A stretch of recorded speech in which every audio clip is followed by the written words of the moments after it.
Tjena! Välkommen tillbaka till Swedish Breakfast. Det var länge sedan. Jag har min jordskopp med O'boy. Om ni inte tror mig så är det O'boy. För det var ju många förr som trodde att jag ljög. Jag är väldigt irriterad på sådana människor. Ja. Här har vi min O'boy. Ja. Sen har jag rostad macka här med ost. Yes. Sällan jag äter ost så det får bli idag. Först ska jag ta en kopp O'boy. Ja. Men det är gott. Ja. Så vi har rostad macka, yes. Men det är gott. Ja. Jag har inte mycket att säga, det är tomt på orden. Det har hänt mycket på sistone, men de senaste timmarna. Ja, men de är privatliv. Jag har mycket privatliv just nu, som ni aldrig kommer få veta. Och det är en sak som ställer till det allt hemma. Ja, men den är privat och den gör att jag hamnar i trubbel. Ja. Och så tror man att men det är den saken som ställer till för oss. Ja.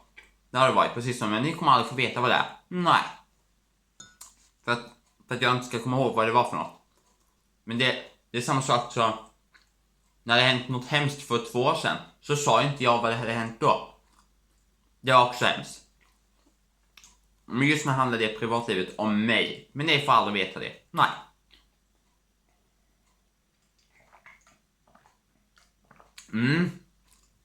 Ja, och så lite macka, yes. Varför inte lika mycket Swedish Breakfast? Det är för att jag har tröttnat. Jag ska minst 30 avsnitt innan jag slutar med den serien. Ja. Inte mukbangen. Självklart. Jag menar Swedish Breakfast. Ja.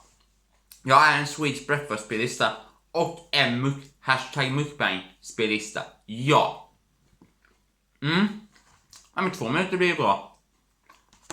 Ta lite kopp i min jordskopp som jag köpte från Teknikmagasinet. Ja.